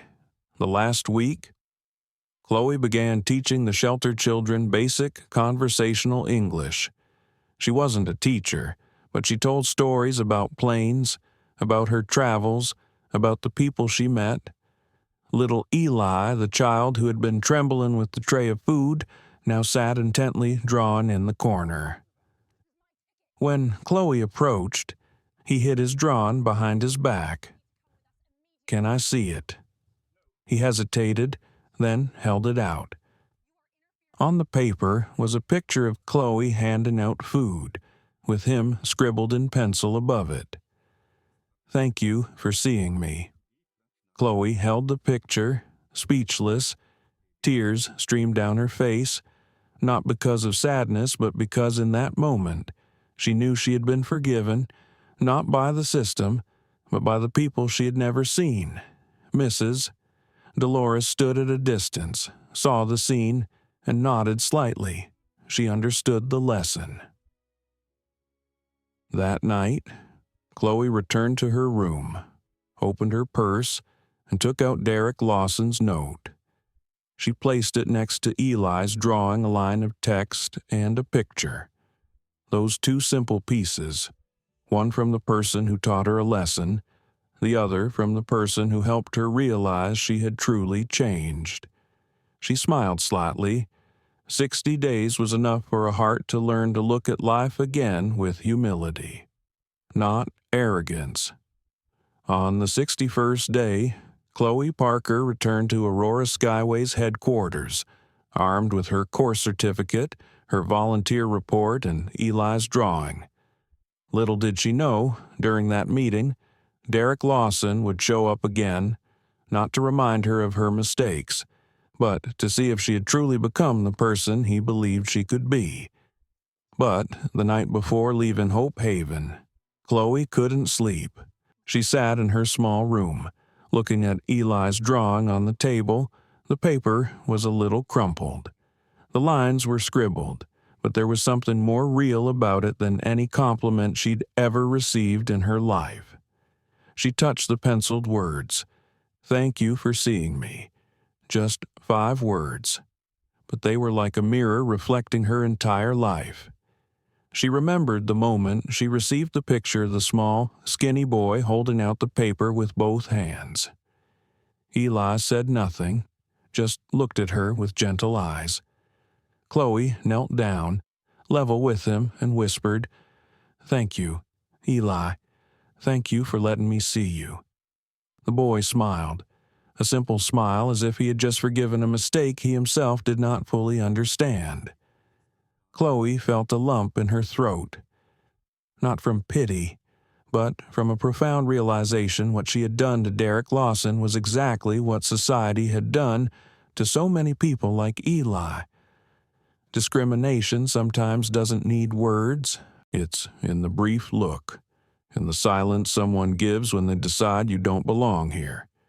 She'd done it before, on a plane, with a black man in first class, and Eli, somehow, made her understand it from the other side. Mrs. Dolores Wright stood by the door, quietly observing. When she saw Chloe holding the drawing and shedding tears, she just said softly, "Sometimes God sends us the smallest teachers." She turned back and asked softly, "Have I really changed, Mrs. Dolores?" She smiled. "No one changes just because of regret. Chloe, people only truly change when they learn to love in a different way." The words stayed with Chloe all night. She no longer felt ashamed. Instead, she felt a strange peace, as if her heart had been cleansed. The next morning, as she was about to leave the center, Eli ran out to see her off. He hugged her tightly and said in a small voice, "Will you come back?" Chloe nodded slightly, "I promise." Then she walked away, hearing the boy calling after her, "Don't forget to see people."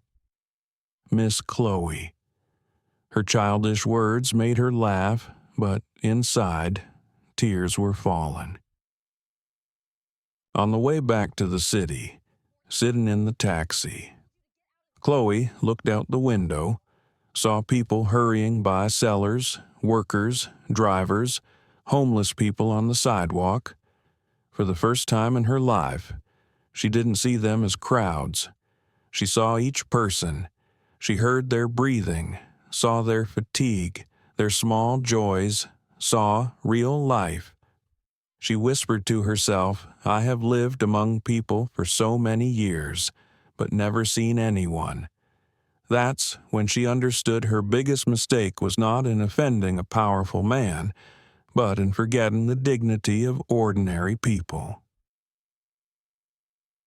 That evening, when Chloe got back to her small apartment, she opened her suitcase.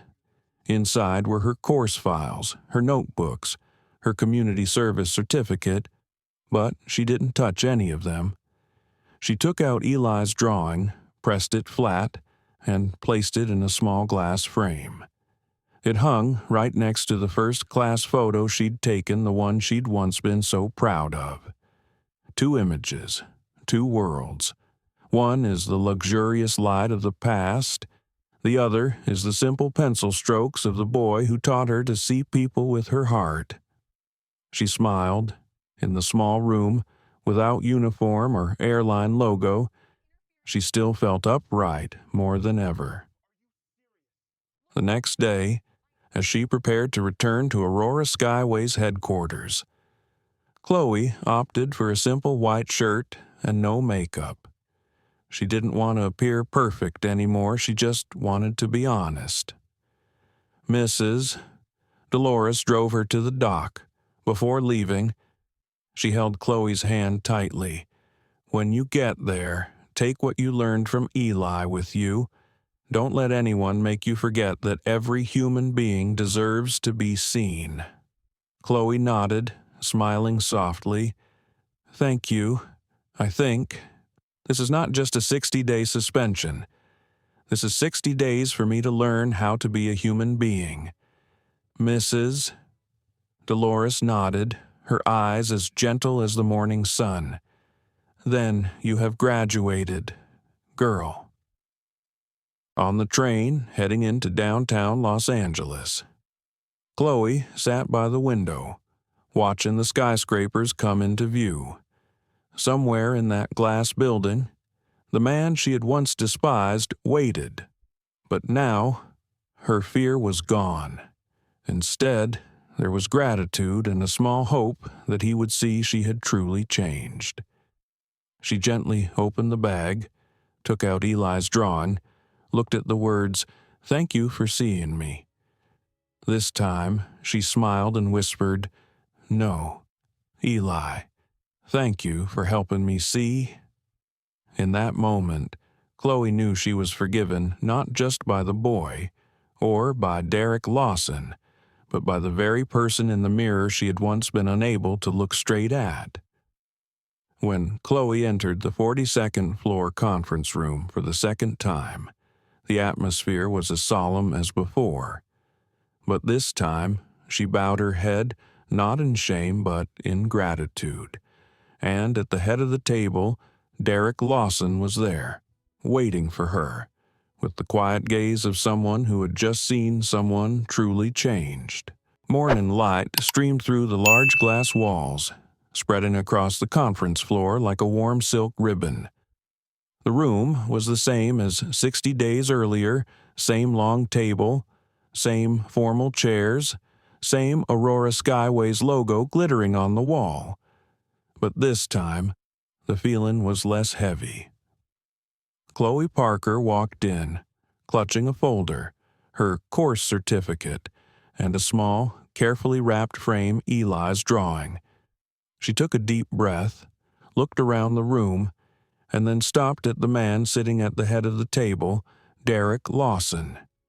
He wasn't wearing a suit like last time, just a light blue shirt with slightly rolled-up sleeves, but his demeanor still exuded the calmness of someone who didn't need to prove his power. When their eyes met, Chloe found his eyes warmer than she remembered. Michael Reed, the meeting leader, smiled slightly. "Welcome back, Chloe. We have received all the reports from Hope Haven and the certificate of completion. Today, you can share what you have learned in the past 60 days. Chloe stood straight, her voice unwavering, though her heart was still pounding. "Yes, sir." She opened the file, then closed it. She looked away from the papers and looked straight at everyone in the room.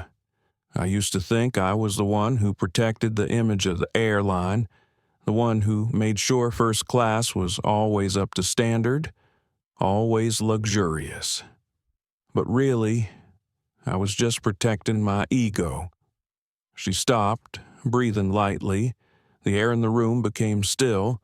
"I used to believe that class comes from appearance, from the way passengers dress or talk. But in 60 days at the community center, I learned that real class lies in how we treat others, especially when we think they are not important." She took the drawing out of the frame and held it up. The boy Eli's scribble was clearly visible, with the words written in pencil. "Thank you for seeing me." Her voice trembled slightly, but was full of emotion. "A boy at the shelter gave me this drawing. He didn't know that just one thank you would change my life. I realized what I did wrong to Mr.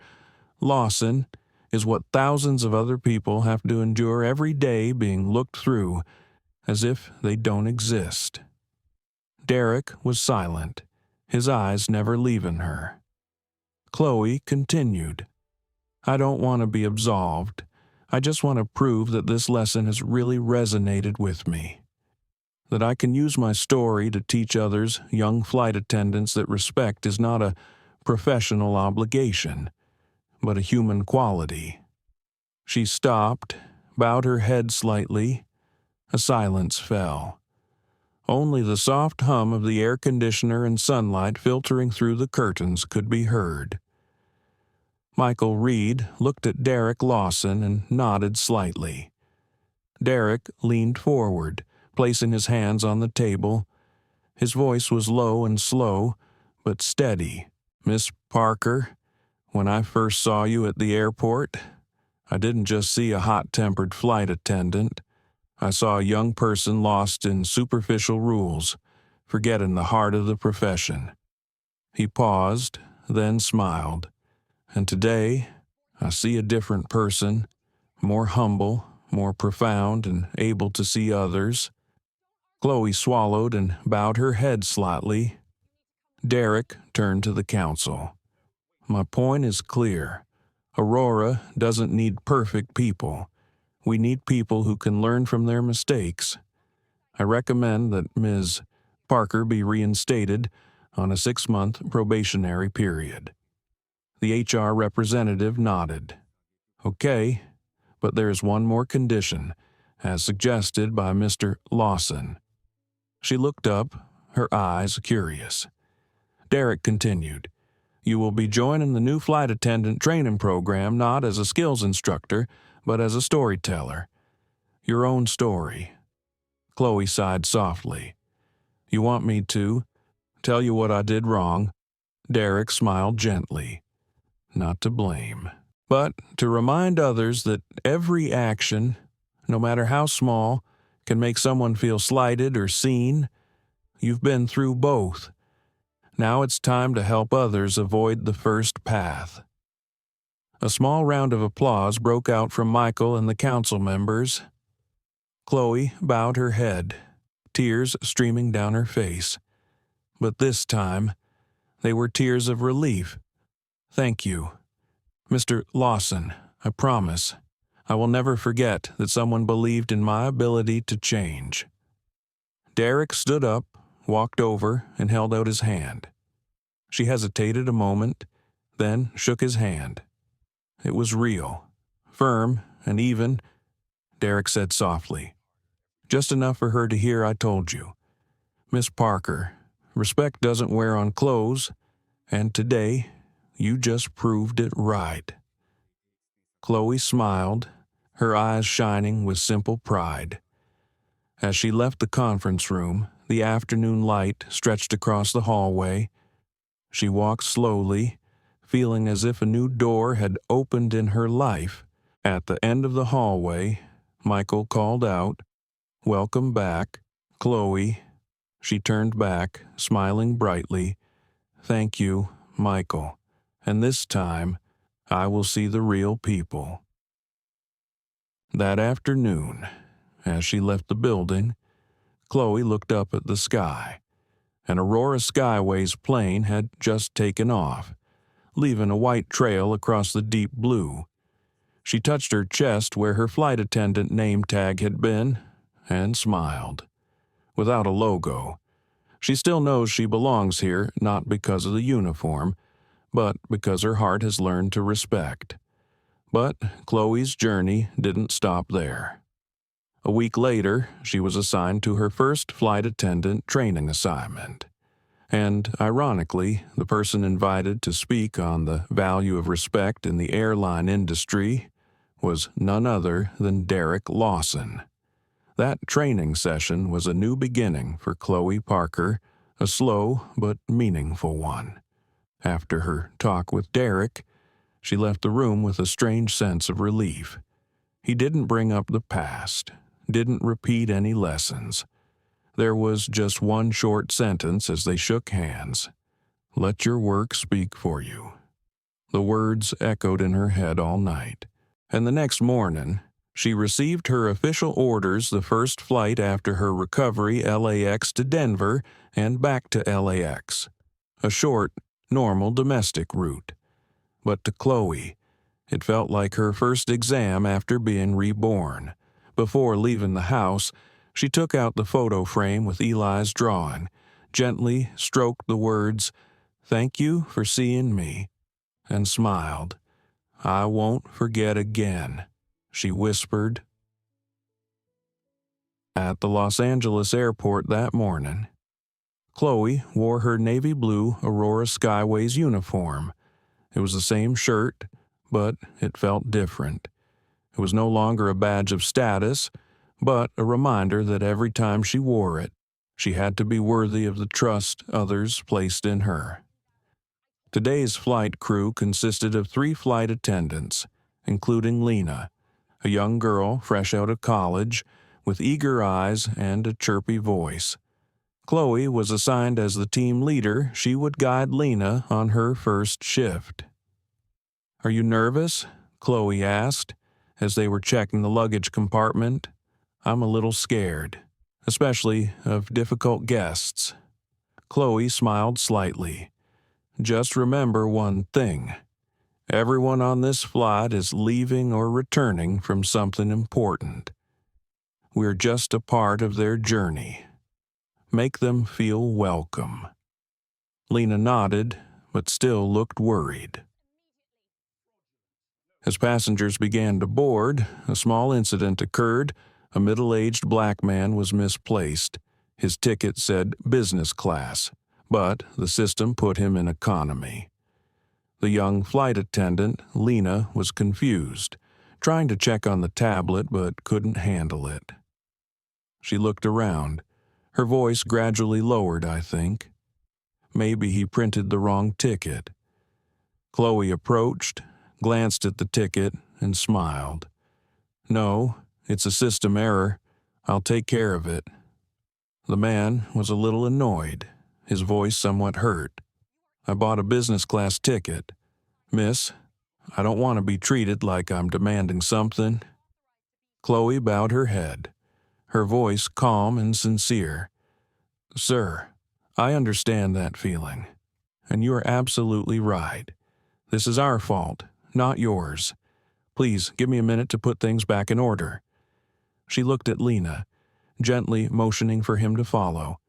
Within minutes, Chloe contacted the system, confirmed that seat 2A was empty, and led him there herself. When he sat down, she gently adjusted his seatbelt and said, "Thank you for your patience, and thank you for letting me fix this properly." The man looked at her, his eyes softening. "You don't need to apologize so much. I'm just happy that someone makes me feel important." Chloe stood still for just a moment, but her heart clenched. Those words, "Thank you for making me feel important," were the very things she had once taken away from Derrick Lawson. Lena stood beside him, not fully understanding, but noticed Chloe's eyes glistening. When the passenger smiled, Chloe nodded slightly in response, her voice warm and deep. "You are important, sir. Everyone on this flight is important." She turned away, not wanting to reveal her emotions, but the corner of her lips still curved into a small smile. Throughout the flight, Chloe acted differently than before. She no longer looked at the passengers as seating lists, but as individuals. An elderly couple was struggling to put on their seat belts, and she walked over, not rushing, just bending down slightly to help. A child dropped a cup of water, and she handed them a tissue and smiled to calm them down. Lena saw it all, whispering as she stood next to Chloe in the galley, "You're not like other flight attendants. I see. You don't do it for work. You do it like you really care." Chloe looked out the window, where sunlight streamed through the wings of the plane, and said slowly, "Because I forgot it. Lena. And I had to relearn it the hard way." She turned back, smiling gently. "If you are luckier than me, remember this respect does not start with name tags or ranks, but from the way you look at someone, even when no one is looking at you." Lena nodded, her eyes lighting up not because she was being taught a trade, but because she was being taught how to be a person. As the plane landed in Denver, Chloe felt a peace she had never known. There were no compliments, no admiring glances, just relief that she had finally done right. On the flight back to LAX, her fellow passengers smiled at her as she got off the plane. An elderly woman took her hand and whispered, "Thank you for smiling at me. It's been a long time since anyone really looked me in the eye like that, because you deserve to see." "Ma'am," Chloe replied softly. As the plane doors closed, Chloe sat down in her seat near the door, sighing, not tired, but relieved. She thought of Derrick, of Eli, of Dolores, of the man who had said thank you for making me feel important. All of them in their own way had taught her that justice didn't need to be loud, just someone who bowed their head at the right time, who saw others as they were. That evening, back at her apartment, Chloe opened the small notebook. The first page bore Derrick's words, "Respect isn't sewn onto shirts." She added underneath, "And it's not in the seat either. It's in the gaze." She closed the book and smiled slightly.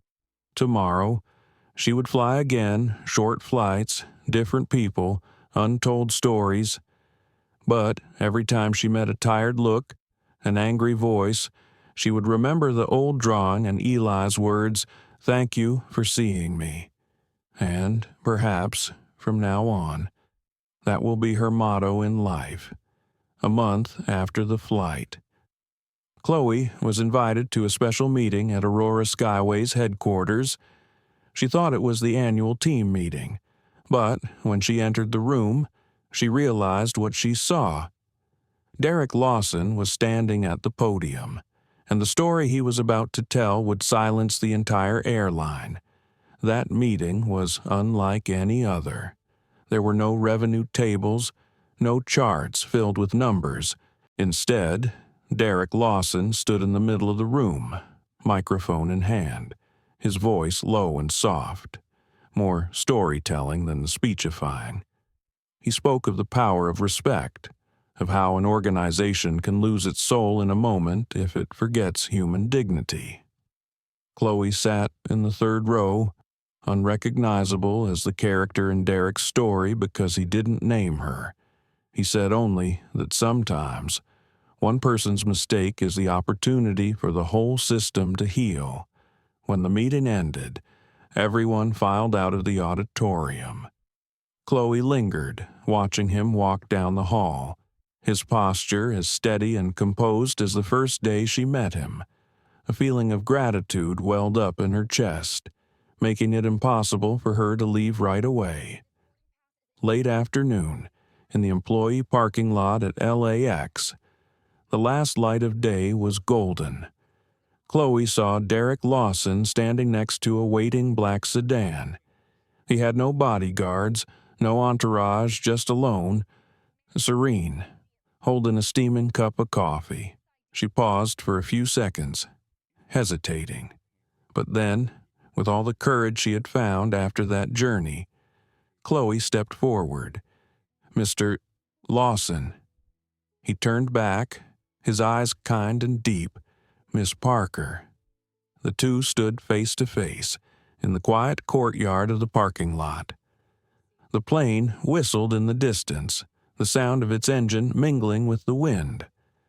They were both silent for a few seconds, as if recalling the past. No need to mention it, but both knew how heavy it had been. Finally, Chloe spoke first. "I just want to thank you, not only for not ruining my career, but for giving me the chance to start over." Derrick smiled slightly, his gaze no longer that of a CEO, but of someone who had fallen many times. "You know, Chloe, anyone can fall, but not everyone knows how to get back up properly." She was silent, then nodded slightly. "I think I understand that. I used to stand up just to hide my mistakes, but this time, I stand up to look at them straight in the eye." Derrick nodded slightly, his voice lower, something like a blessing, and that is how people grow up. I saw you on the last flight the operations team sent back a report. You not only followed the procedure, you did it with your heart. Aurora needs people like that." Chloe was so moved by the remark that she could only bow her head slightly. "I do not deserve such praise, sir." "No, you do," Derrick replied, "because you have learned a lesson that many people never learn." The silence that followed stretched.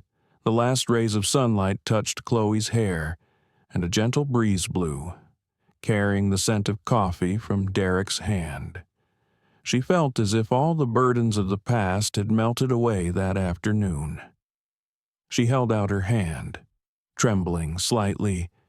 "I know you don't need my thanks, but I want to say, thank you for believing that a person can change."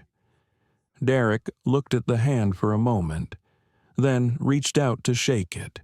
The handshake was firm and warm, with no distinction between boss and employee, between victim and offender.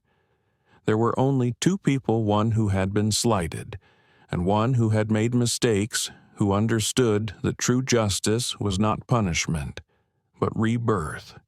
"Chloe," he said softly, "remember this. Forgiveness is not forgetting. Forgiveness is letting both sides move on." She smiled, a gentle smile for the first time in front of him. "I will remember, and I promise I will use this opportunity to help others not repeat my mistakes." Derrick nodded, his eyes shining with conviction. "Good, because that's the only way to turn mistakes into value."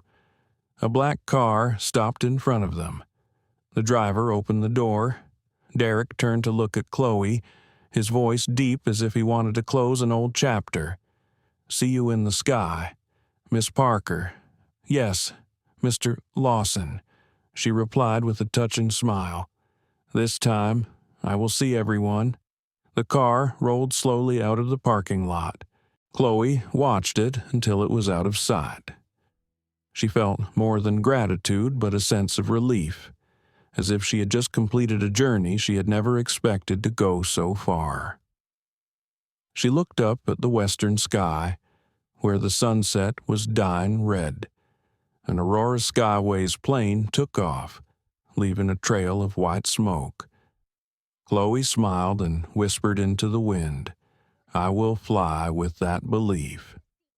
She turned and walked towards the employee terminal. Her shoes made a steady click on the cement floor, each step a step of maturity. In my mind, Derrick's words still rang out, clear and steady as a heartbeat. Everyone falls, not everyone stands up the right way. And Chloe knew, this time, she got it right. From that day on, Chloe became more than just a flight attendant. She became an inspiration in Aurora Skyways training sessions, telling her own story to teach others about respect.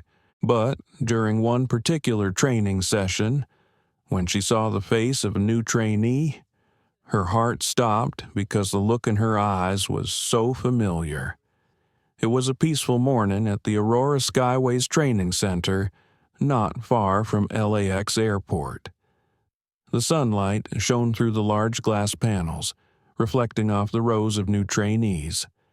Chloe Parker stood in the front, dressed in a simple, unadorned uniform, without makeup. On her chest, the shiny senior flight attendant pin was gone, only a small pin with the words "Mentor." She started the class with a question that left everyone silent. "Where do you think the first-class seats are on a flight?" There was a murmur of voices. Someone said, "At the front of the cabin." Another replied, "Where the service is best." Chloe smiled. "That's right, but I'll tell you a story to show you that first class isn't at the front of the plane." She paused, leaving a silence. All eyes turned to her, and then, in a slow voice, she began to recount her own journey from the moment at the boarding gate, to her rude behavior toward a passenger, to the moment she realized that person was the CEO of the airline, and finally to the 60 days of relearning how to be a human being. No one in the room said anything. Even the student whose eyes she recognized as familiar, a young girl with brown skin and a reserved gaze, was listening intently in silence. When Chloe got to the part about her suspension and then serving in the community center, she paused and looked down at her hands. Her voice was small but clear. The day I realized the worst thing was not losing my job, but when I realized I had made someone feel unworthy of respect. Behind her, someone sighed softly. She looked up, her smile slightly sad.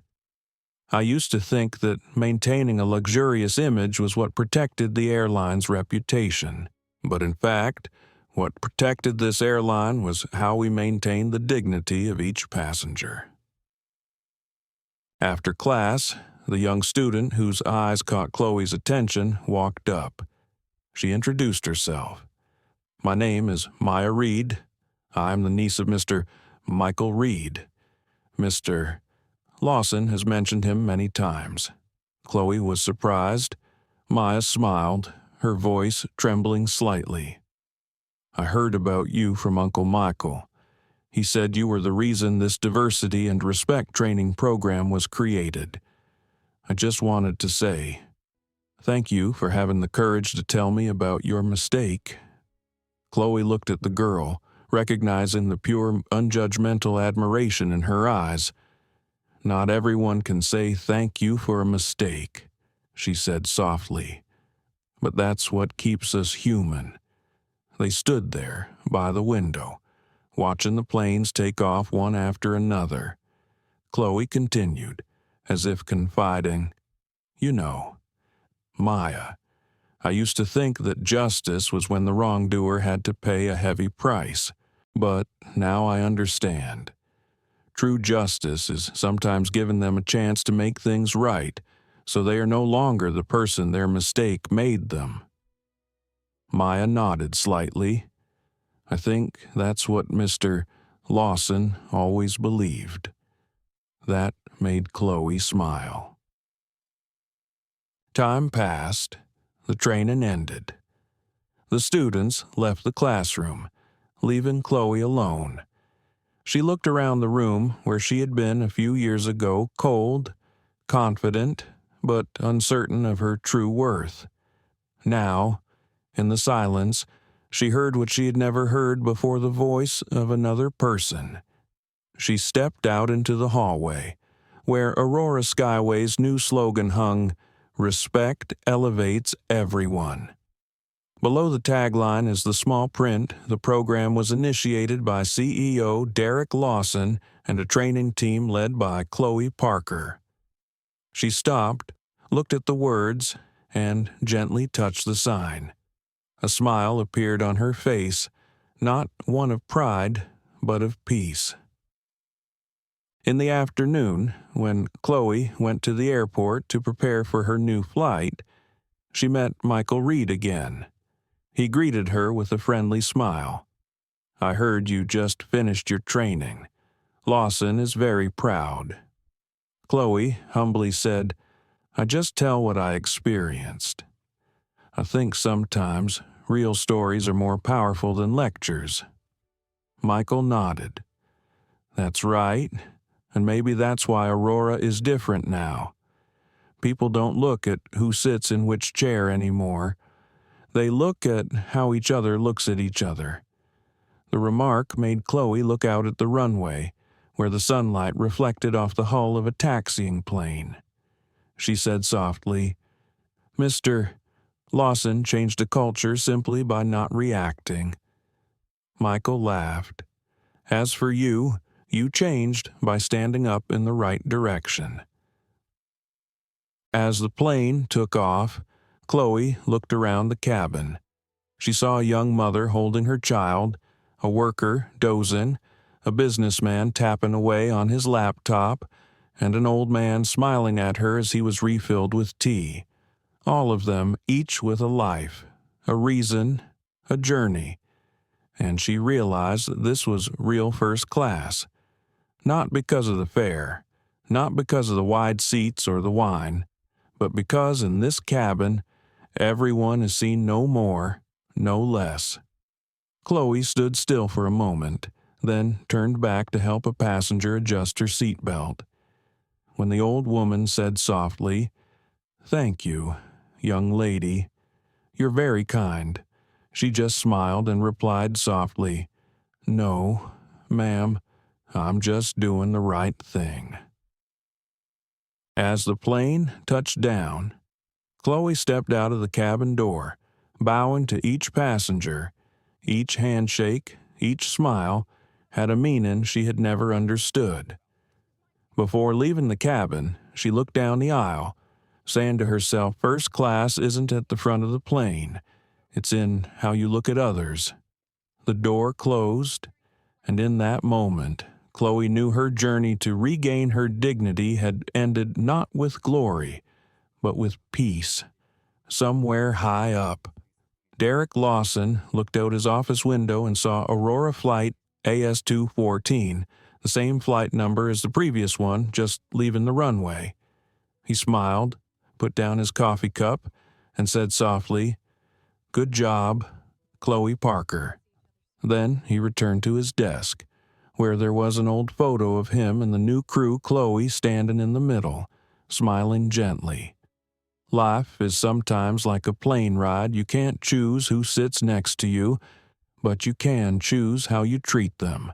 The story of Chloe Parker and Derrick Lawson is not just a lesson in right and wrong at work, but a reminder of dignity and respect. Chloe once believed that class was in the seat, the color of your skin, the suit you wore. But only after facing the consequences did she understand that first class really lies in the heart that sees the value of people. Derrick, who has the power to punish, chooses to forgive, because he understands that justice is not just punishment, but also the opportunity for others to get back on track. It is that attitude that can truly change others. As for Chloe, from a judge, she becomes an inspiration for the next generation, proving that anyone can fly again if they dare to learn from their mistakes. This story is for all of us who have been quick to judge others based on their appearance, and have also wished that someone would see the good in us. Because respect costs nothing, but can change a life. Thank you for listening to this journey to the end. If you believe that the world would be a better place when people treat each other with respect, please like, share this story, and subscribe to our channel to spread more humane stories. Because sometimes, just a small action can lift the world a little higher.